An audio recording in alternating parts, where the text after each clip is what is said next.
Pourquoi Dieu n'accorde-t-il pas le pardon aux anges déchus, y compris à Satan? Pour résoudre cette question, il est nécessaire de comprendre la rébellion de Satan, ce qui implique de répondre à 3 questions complexes. Simplifions ces questions et explorons comment elles sont interconnectées. Si Satan a été initialement créé par Dieu comme un être tout bon, la question se pose de savoir comment il a pu commettre un acte pécheur. Nous pouvons imaginer créer un robot parfait, programmé pour effectuer uniquement des actions bienveillantes. Et soudain, ce robot fait quelque chose de terrible. Cette situation serait déconcertante, car le robot a été conçu sans défaut. De la même manière, l'énigme de Satan réside dans la façon dont un ange parfaitement créé a choisi d'agir mal. Une explication courante suggère que bien que Satan ait été initialement créé bon, il possédait le libre arbitre. Ce libre arbitre lui a donné la capacité de prendre des décisions indépendantes, y compris celle de se rebeller. Cette liberté n'indique pas un défaut dans la création de Dieu, mais plutôt l'autonomie accordée à tous les êtres intelligents. Avant leur rébellion et leur chute, les anges déchus, y compris Satan, avaient une origine distincte. Satan, également connu sous le nom de Lucifer, possédait une nature complètement différente avant sa chute. Il était reconnu comme un ange puissant et magnifique, créé par Dieu comme un être radieux et splendide. Lucifer, dont le nom signifie « porteur de lumière » ou « étoile du matin », reflétait sa nature lumineuse et joyeuse. Il occupait une position élevée au ciel en tant que chérubin, ange souvent associé au service direct de Dieu. Son rôle était crucial et respecté parmi les armées célestes. Bien que la Bible ne fournisse pas beaucoup de détails sur Lucifer avant sa chute, certains passages, comme Ézéchiel chapitre 28, versets 12 à 15, sont interprétés comme des références à lui. Ces versets mettent en valeur la perfection initiale de Lucifer, sa sagesse et sa beauté avant qu'il ne soit corrompu par l'iniquité. Ce détail nous aide à comprendre la nature de la rébellion de Lucifer et ses conséquences. Lucifer, à l'origine orné de pierres précieuses et jouissant d'une place particulière dans la création, indiquait son statut élevé. Il personnifiait la perfection, rempli de sagesse et de beauté, avant de se retourner contre Dieu. Même s'il était une création initialement impeccable, Lucifer, en tant que chérubin oint, a choisi de se rebeller, soulignant le caractère fondamental du libre arbitre dans la Bible.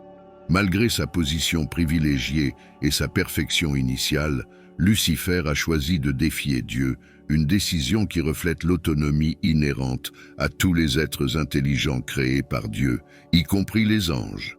Contrairement aux humains, on pense que les anges comprennent parfaitement les conséquences de leurs actes. Lorsque Lucifer et ses partisans se sont rebellés, ils l'ont fait consciemment. Cette décision irrévocable, prise en toute connaissance de cause, constitue la raison principale pour laquelle son péché est considéré comme impardonnable. Le péché commis par Lucifer et les anges déchus n'est pas le résultat de l'ignorance ou de la faiblesse, mais plutôt d'une rébellion délibérée et consciente contre Dieu. Dieu est considéré comme offrant une dernière opportunité de se détourner du Créateur. Contrairement au péché humain, qui est souvent motivé par l'ignorance ou la faiblesse et susceptible de se repentir, la nature impardonnable du péché des anges déchus reflète le juste jugement de Dieu. Leur transgression représente une rébellion directe et consciente contre la souveraineté et la sainteté de Dieu. La miséricorde divine est étendue à ceux qui commettent des erreurs par ignorance et recherchent la repentance, une condition qui ne s'applique pas à Lucifer et aux anges déchus. Le récit de la rédemption tourne autour de Jésus-Christ et s'adresse expressément à l'humanité. Contrairement aux anges, les humains pêchent sans en avoir pleinement connaissance et ont la capacité de se repentir et de se transformer véritablement. Cette distinction est cruciale pour comprendre pourquoi la rédemption est offerte aux humains, mais pas aux anges déchus. La principale cause de la chute de Lucifer était l'orgueil. Ésaïe chapitre 14, versets 12 à 14 est souvent associé à la rébellion de Lucifer. Comme tu es tombé du ciel, ô Lucifer, fils du matin, comme tu as été abattu à terre, toi qui affaiblissais les nations. Car tu as dit dans ton cœur, je monterai au ciel, j'exalterai mon trône au-dessus des étoiles de Dieu, je serai comme le Très-Haut. L'ambition de Lucifer d'être égal ou supérieur à Dieu a entraîné sa chute. Cet orgueil et cette rébellion ont transformé un chérubin chéri en Satan, l'adversaire et l'accusateur.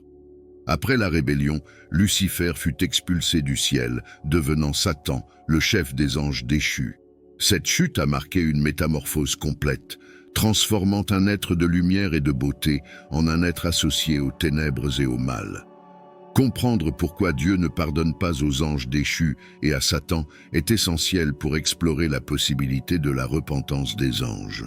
Par conséquent, nous examinerons la nature des anges, du péché et du repentir, en comparant ces expériences avec celles vécues par les humains. L'essence des anges. Les anges et les humains, créations divines distinctes, représentent des êtres spirituels façonnés par Dieu, chacun jouant un rôle et présentant des caractéristiques uniques. Alors que les anges restent en présence directe de Dieu, le servant immédiatement, la relation humaine avec Dieu est complexe, englobant la foi, le péché, la rédemption et la possibilité d'une connexion intime et personnelle à travers Jésus. La création des anges, comme toute autre chose, a été accomplie par décret divin. Contrairement à la dualité physique et spirituelle des humains, les anges sont des êtres exclusivement spirituels, désignés comme des « esprits au service », envoyés pour servir ceux destinés au salut. Leur nature spirituelle leur permet d'exister en présence de Dieu, jouant leur rôle de messagers et de serviteurs divins. Malgré leur nature spirituelle, les anges ont la capacité de se manifester sous forme humaine, comme en témoigne leur visite à Lot à Sodome, sous l'apparence d'hommes. Ces êtres célestes remplissent divers rôles, allant de messagers et protecteurs de Dieu à des adorateurs dévoués. Des hiérarchies sont perceptibles, comme indiqué dans Jude 1, lorsqu'il se réfère à Michel comme à l'archange, et à différentes catégories d'anges, comme les séraphins, connus pour leur culte, et les chérubins, gardiens du jardin d'Éden. Lorsque les anges ont fait le choix de suivre ou de se rebeller contre Dieu, ils l'ont fait en étant pleinement conscients et en comprenant les ramifications. En revanche, les humains prennent souvent des décisions morales avec des connaissances limitées, sujets à l'erreur et au péché. Ce scénario met en évidence le libre arbitre humain, mis en évidence par la rébellion initiale de Lucifer et plus tard de Satan, ainsi que d'autres anges, entraînant la chute de Satan. Les anges ont une connaissance et une sagesse supérieures à celles des humains, mais ils ne sont pas omniscients comme Dieu. 1 Pierre, chapitre 1, verset 12, suggère qu'ils sont curieux du salut humain, indiquant qu'il y a des aspects qu'ils ne comprennent pas encore complètement. Il leur fut révélé qu'ils ne se servaient pas eux-mêmes, mais vous, lorsqu'ils parlaient des choses qui vous ont été annoncées maintenant par ceux qui vous ont prêché l'Évangile par le Saint-Esprit envoyé du ciel. Même les anges désirent regarder ces choses. Les anges interagissent avec les humains en tant que messagers ou agents de Dieu, offrant des conseils, transmettant des messages, assurant une protection et, à certaines occasions, intervenant dans les affaires humaines, toujours conformément à la volonté divine. Un exemple notable se trouve dans Actes chapitre 12, versets 6 à 11, où un ange aide Pierre à s'échapper de prison. De plus, les anges expriment des émotions comme la joie, manifestée parmi eux par un pécheur repentant, comme mentionné dans Luc chapitre 15, verset 10. Nature dynamique des anges. Les anges, en tant qu'êtres spirituels, jouissent d'une immortalité qui les distingue de l'expérience humaine de la mort. Cependant, il est crucial de comprendre que votre existence n'est pas autonome. Ce sont des créatures qui doivent leur origine à Dieu. Malgré leur pouvoir et leur sagesse remarquables, il est important de souligner que les anges ne sont ni omnipotents ni omniscients. Ils opèrent sous l'autorité divine, agissant conformément à la volonté de Dieu. L'irréversibilité du choix des anges déchus, contrairement aux humains, susceptibles de pécher et capables de se repentir, La situation des anges déchus, dirigés par Satan, transcende la simple possibilité de rédemption. Sa décision, prise avec un discernement complet et délibérément contre Dieu, dépasse la portée du pardon conventionnel. Alors que les humains peuvent pécher par ignorance ou par faiblesse et chercher à se repentir, le péché des anges déchus, exercé en pleine connaissance et libre arbitre, est considéré comme irrévocable. Il n'y a aucune place au regret, car votre rébellion n'était pas une erreur, mais un choix conscient. L'analogie du repentir des anges déchus, il est utile de comparer la situation des anges déchus à l'image d'un professionnel très expérimenté. Imaginez un juge chevronné ou un cadre supérieur, pleinement conscient des lois et des normes éthiques de leur profession. En décidant délibérément de violer une loi importante ou une norme éthique, ce choix est fait en pleine compréhension de la gravité et des conséquences. Tout comme ceux professionnels, les anges déchus ont fait des choix conscients, sans confusion ni incompréhension. Leur rébellion était une décision éclairée d'enfreindre les règles qu'ils connaissaient parfaitement. Différence fondamentale entre les anges et les humains. Les anges déchus, ainsi que d'autres types d'anges, ont été créés par Dieu et diffèrent des humains sous plusieurs aspects, notamment dans leur compréhension et leur prise de décision. Alors que les humains acquièrent des connaissances et de la sagesse au fil du temps, les anges ont une compréhension instantanée et complète de leurs actions et de leurs conséquences, sans possibilité d'évolution progressive. Les anges déchus ont pris la décision de se rebeller contre Dieu de manière consciente et compréhensive, considérant cela comme un choix irrévocable en raison de leur compréhension accrue. Leurs décisions sont considérées comme définitives et immuables, ce que la Bible ne détaille pas entièrement, mais à laquelle elle fait quelques allusions. Par exemple, dans Jude, je sais, il est mentionné des anges qui ont abandonné leur domination et leur habitation, étant réservés dans les ténèbres éternelles pour le jugement du grand jour. La repentance implique une transformation de l'esprit et du cœur, un détournement du péché et un retour à Dieu. Pour les anges qui ont pris une décision consciemment, il n'y a pas de place pour apprendre de leurs erreurs ou pour développer leur compréhension. L'incapacité de se repentir est intrinsèquement liée à la justice divine, où Dieu tient les êtres responsables selon leur connaissance et leur compréhension. La décision consciente des anges déchus exige une réponse différente de celle appliquée au péché humain. Le jugement de ces anges est final, comme l'expriment des passages tels que Matthieu chapitre 25, verset 41, où Jésus mentionne le feu éternel préparé pour le diable et ses anges. Ce jugement final souligne le caractère irrévocable de leur rébellion. La rédemption, offerte par Jésus-Christ dans le Nouveau Testament, est mise en évidence dans les Écritures, telles que Jean chapitre 3, verset 16, mettant l'accent sur l'amour de Dieu pour le monde et l'offre de la vie éternelle par la foi en Jésus. Il n'y a aucune indication biblique d'un plan similaire de rédemption pour les anges déchus. Le récit de la rédemption humaine est unique, impliquant Dieu devenant humain sous la figure de Jésus pour sauver l'humanité. La repentance, souvent considérée comme une condition préalable au pardon, implique la reconnaissance de l'erreur, de véritables remords et un engagement en faveur du changement. L'essence de ce concept est enracinée dans la compréhension du pardon, tel qu'exprimé dans « Repentez-vous donc et convertissez-vous afin que vos péchés soient effacés ». Actes chapitre 3, verset 19. La fierté représente un obstacle considérable à la recherche et à l'acceptation du pardon, caractérisé par une image de soi exagérée et une réticence à admettre ses fautes. Le refus des anges déchus de pardonner s'enracine dans la pleine conscience de leur rébellion contre Dieu, un choix délibéré qui transcende les simples erreurs, se configurant comme une désobéissance volontaire. Bref, le pardon est intrinsèquement lié au repentir, à la rupture avec le péché et au retour à Dieu. Cependant, pour des êtres comme les anges déchus qui ont fait leur choix en toute connaissance de cause, le repentir devient inaccessible. Ils n'ont aucune excuse pour l'ignorance ou l'incompréhension, et l'orgueil les empêche de demander pardon. Contrairement à beaucoup de personnes dans la vie qui ont une seconde chance de corriger leurs erreurs, Satan n'a pas eu cette opportunité. La question inévitable est la suivante. Pourquoi Dieu n'a-t-il pas donné une seconde chance à Satan?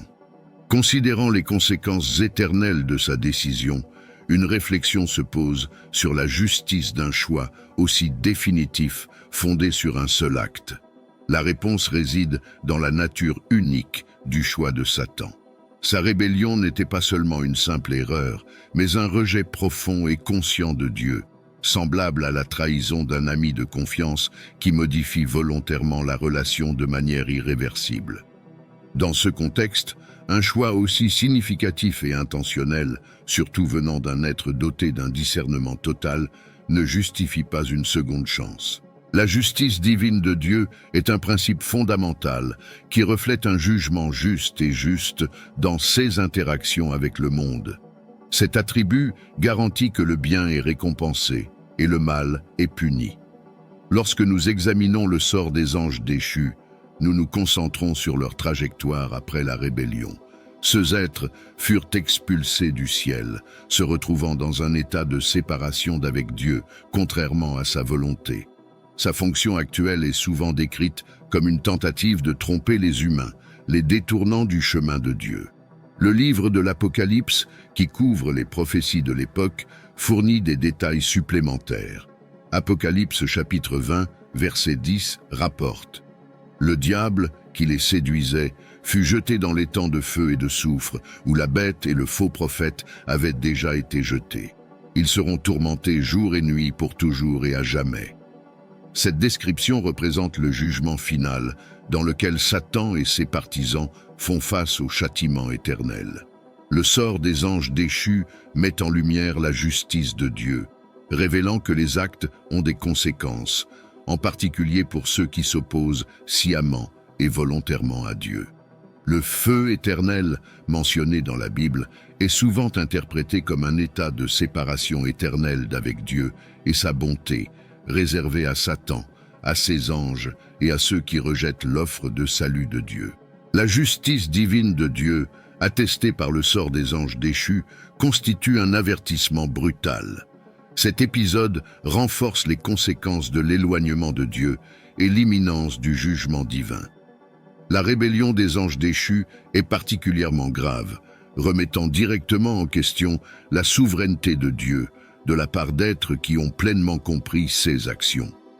Cette gravité est la raison centrale pour laquelle ces actes sont considérés comme impardonnables dans le contexte de la justice divine.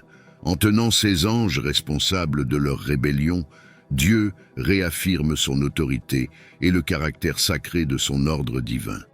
Et si Dieu, voulant montrer sa colère et faire connaître sa puissance, supportait avec une grande patience les objets de sa colère, préparés pour la destruction. Romains chapitre 9, versets 22 et 23. Ce passage suggère que la justice divine n'est pas seulement une action que Dieu accomplit, mais qu'elle est intrinsèque à sa nature immuable. La justice et le jugement sont le fondement de ton trône, la miséricorde et la vérité iront devant ta face. Psaume chapitre 89, verset 14. Ce verset souligne que la justice est essentielle au caractère de Dieu. Quant à la question de savoir pourquoi Dieu a permis la rébellion, la réponse réside dans la conception du libre arbitre. Cela implique que Dieu a doté les anges et les humains de la capacité de faire leur propre choix. Tout comme les humains ont la liberté de choisir entre le bien et le mal, les anges étaient également dotés de cette liberté. La rébellion de certains anges, dirigés par Lucifer, connu plus tard sous le nom de Satan, est née de l'exercice de ce libre arbitre. Cette liberté est cruciale, car l'amour, l'obéissance et l'adoration sans choix n'ont aucun sens. Comprendre Dieu inclut ses caractéristiques d'être omniscient, omnipotent et omnibienveillant. Même si certains se demandent pourquoi un Dieu omniscient créerait des êtres destinés à la rébellion, ce contexte d'amour et de liberté éclaire la situation. La création d'anges dotés du libre arbitre était une expression de la nature aimante de Dieu, leur accordant la dignité de choix. La permission de Dieu pour la rébellion s'inscrit dans un plan divin plus vaste qui met finalement en valeur sa gloire, sa justice et sa grâce. Romains chapitre 9, versets 22 et 23 mettent en évidence la patience de Dieu et la manifestation de sa gloire à travers les objets de miséricorde et les objets de colère. Et si Dieu, voulant montrer sa colère et faire connaître sa puissance, supportait avec une grande patience les objets de sa colère préparés pour la destruction, et s'il faisait cela pour faire connaître les richesses de sa gloire à ceux de sa miséricorde, qu'il s'est préparé d'avance à la gloire. La permission des anges de se rebeller révèle le concept dynamique de la justice divine. Dieu, étant juste et vertueux, a répondu avec justice à la rébellion des anges. Les anges déchus font maintenant face aux conséquences de leurs actes, comme le rapporte le chapitre 2 de Pierre, verset 4, indiquant que Dieu n'a pas hésité à les jeter en enfer lorsqu'ils ont péché. L'existence de ces anges en rébellion a déclenché une bataille spirituelle mentionnée dans Éphésiens chapitre 6, verset 12. Où le choc entre le bien et le mal met en lumière les luttes morales et spirituelles humaines. La capacité de faire des choix est cruciale pour l'essence de l'amour et de l'adoration. Dieu veut que sa création choisisse de l'aimer et de le servir. Malgré la tragédie de la rébellion des anges, la valeur et le sérieux de la liberté de choix dans le domaine spirituel ressortent. La permission de Dieu pour la rébellion angélique, illustrée par Lucifer, est une démonstration de cette liberté et une révélation de la nature de l'orgueil, de l'importance du choix et de la justice divine. Ces événements illustrent des aspects fondamentaux de la nature et du plan de Dieu, notamment sa souveraineté, sa justice et son amour profond qui respecte la liberté de sa création.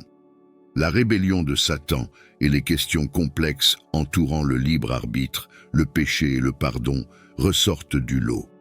Le choix éclairé et délibéré de Satan contre Dieu le rend impardonnable, contrairement au péché humain, où l'ignorance, la faiblesse et le potentiel de croissance permettent le repentir et le pardon.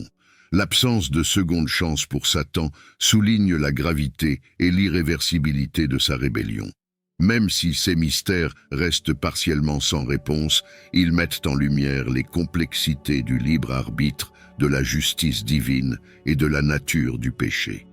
Père céleste, créateur de tout, ce qui est visible et invisible, nous nous approchons de toi aujourd'hui avec un cœur humble, recherchant la sagesse et la compréhension des mystères de ton plan divin. Nous reconnaissons ta sagesse illimitée et ton amour illimité qui brille sur nous chaque jour. Alors que nous réfléchissons à la profondeur de ton pardon, nos esprits se tournent vers la question difficile des anges déchus, y compris Satan, qui semble être en dehors de ta grâce, Seigneur. Nous savons que notre compréhension est limitée et qu'il existe des aspects de ta volonté divine qui dépassent notre compréhension. Cependant, alors que nous recherchons la compréhension, nous demandons votre direction. Aide-nous à comprendre, même si de manière limitée, la nature de ta justice et de ta miséricorde, et comment elles coexistent harmonieusement dans ton royaume divin. Nous exprimons notre gratitude, ô Seigneur, pour la miséricorde que tu nous accordes malgré nos défauts et notre tendance à nous éloigner de ton chemin. Offre-nous la rédemption et l'opportunité de revenir dans ton étreinte. Ce don de pardon est un témoignage de votre amour infini. Nous sommes humbles et reconnaissants de cette opportunité de nous repentir et d'être renouvelés dans votre amour. Cependant, le sort des anges déchus, ceux qui se sont rebellés contre ta gloire, reste un aspect complexe de notre foi. Nous savons que ces êtres, autrefois purs et proches de toi, ont choisi un chemin loin de ta lumière. Leurs actions, nées du libre arbitre, les ont séparés de ta grâce. En cela, nous voyons l'importance du libre arbitre, un don que vous avez accordé à l'ensemble de votre création et la responsabilité qui l'accompagne. Seigneur, enseigne-nous par là la valeur de nos choix et les conséquences qu'ils entraînent. Puissions-nous apprendre de la chute de ces anges l'importance de l'humilité, de l'obéissance et d'un cœur qui recherche constamment ta présence. Puisse leur histoire nous rappeler de rester vigilants dans notre foi et inébranlables dans notre dévotion envers toi. Nous prions, Père Céleste, pour avoir la grâce d'embrasser les mystères de ton royaume alors que nous cherchons à comprendre, reconnaissant que certaines choses ne sont connues que de toi. Puisse cette acceptation nous apporter la paix et la confiance en ta sagesse et ta justice suprême. Dans l'histoire des anges déchus, nous entrevoyons la manifestation de ta justice, un aspect crucial et parfait de ta nature.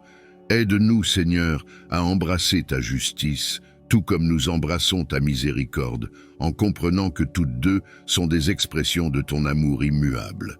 De plus, accorde-nous la force de résister aux tentations et aux tromperies qui ont égaré ces anges.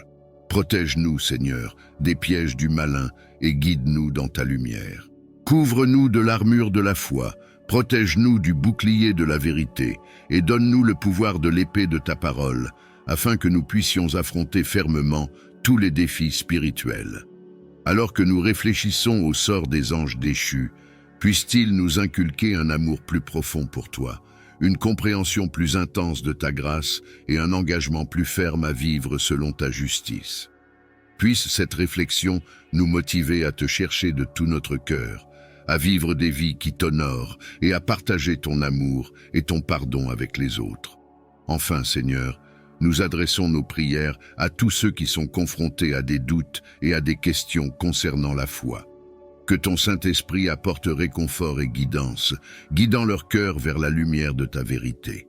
Aide-nous tous à élargir notre compréhension de tes voies et à approfondir notre amour pour toi et pour notre prochain. Dans chaque situation, nous nous soumettons à ta volonté, confiants en ta bonté et en ton plan parfait pour toute la création. Nous offrons cette prière au nom de Jésus-Christ. Amen. Quant à la question de savoir pourquoi Dieu accorde le pardon aux êtres humains pour leurs erreurs, mais n'accorde pas la même miséricorde aux anges déchus et à Satan, la réponse aborde des éléments cruciaux de la théologie chrétienne et la nature du pardon et du libre arbitre dans le contexte de la foi. Il est essentiel de comprendre dans un premier temps que selon la tradition chrétienne, les circonstances et la nature du péché humain sont remarquablement différentes de la rébellion des anges déchus. L'être humain, créé à l'image de Dieu, possède le libre arbitre et la capacité de pécher en raison de l'ignorance, de la tentation et de la faiblesse intrinsèque à la condition humaine. La vraie repentance laisse donc place au pardon divin, reflétant un désir sincère de se détourner du péché et de se réaligner avec la volonté de Dieu. D'un autre côté, les anges, des êtres spirituels dotés d'une connaissance et d'une compréhension supérieure, ont fait le choix conscient de se rebeller contre Dieu, pleinement conscients des implications éternelles de leurs actions. Sa décision de se rebeller n'était pas motivée par l'ignorance ou la faiblesse, mais plutôt par un profond orgueil et un rejet délibéré de l'autorité et de la souveraineté de Dieu. Par conséquent, la nature pécheresse des anges déchus est considérée comme irréversible en raison de leur compréhension complète et de leur rejet volontaire de Dieu. De plus, la rédemption et le sacrifice de Jésus-Christ sont fondamentaux dans la compréhension chrétienne du pardon des péchés. Jésus est venu au monde pour sauver l'humanité, s'offrant en sacrifice pour racheter les péchés des êtres humains et restaurer la relation entre l'humanité et Dieu. Ce plan de salut, tel que révélé dans les Écritures, est spécifiquement destiné aux êtres humains et ne s'étend pas aux anges déchus. La divergence de destin entre les êtres humains et les anges déchus reflète également la justice et la miséricorde divine. Alors que la justice de Dieu exige le châtiment du péché, sa miséricorde accorde le pardon et la rédemption à ceux qui se repentent sincèrement. Le libre arbitre humain offre aux gens la possibilité de choisir Dieu et de rechercher son pardon par le repentir. Ainsi, le récit du salut se révèle comme une expression de l'amour divin, qui aspire au salut de tous et à la compréhension de la vérité. En fin de compte, Le refus de pardonner aux anges déchus et à Satan met en évidence la gravité du libre arbitre et des choix conscients faits contre Dieu. Cela met en évidence la sainteté divine, la gravité du péché et l'intensité de l'amour et de la miséricorde de Dieu pour sa création, en particulier pour l'humanité. Il offre à chacun le chemin de la rédemption et de la vie éternelle par Jésus-Christ.